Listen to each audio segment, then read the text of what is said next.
We describe the Old Kingdom of Egypt. The Egyptian civilization was born along the Nile River. Unlike the congruent shape of Egypt today, the ancient civilization ran up and down the Nile like a snake. Many sources cite the historian Herodotus, who said that Egypt is wholly a gift of the Nile. The Nile River begins its course from the higher lake areas in Central Africa. The river flows from the south to the north and in the springtime deposits fertile black soil during its flooding period in a 10-mile wide path to the Mediterranean. The Egyptian people learned to control the floods much like the Chinese, with dikes and irrigation channels.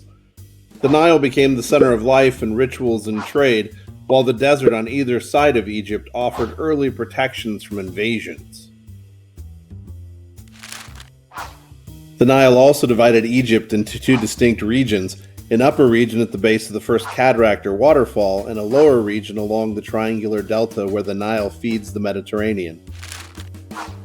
The fertile black silt provided a place to grow wheat, flax, and eventually cotton. The desert provided quarries to create the bricks that would give rise to the architectural wonders of Egypt in its cities, its temples, and its pyramids. The Nile also brought Egypt into contact with Mesopotamia and other African civilizations like Nubia and Kush. It helped move military and goods.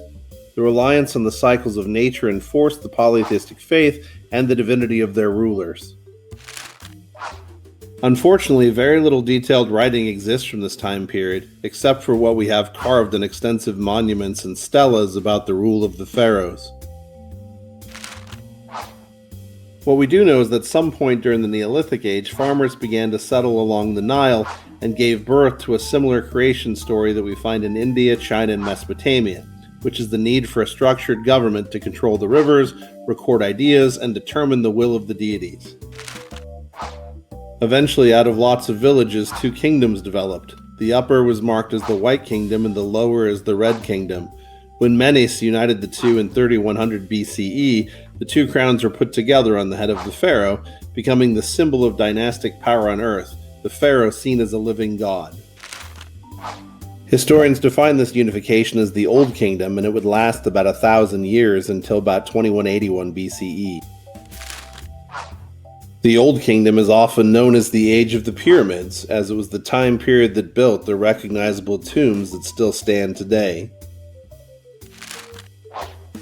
Pyramid construction shows us a civilization that had a strong centralized control system in order to organize a labor force of farmers to construct a tomb made of 2.3 million blocks, each one weighing 2 to 40 tons over a 20 to 30 year time period. Various examples throughout Egypt show us the evolution of the design from mud bricks to the limestone-based Great Pyramid of King Khufu. Many would contain carvings that tell us about the rule of each pharaoh.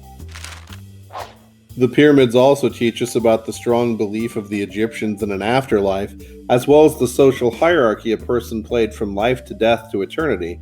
Pharaohs were buried with servants and other members of their court who would continue to serve them in the afterlife.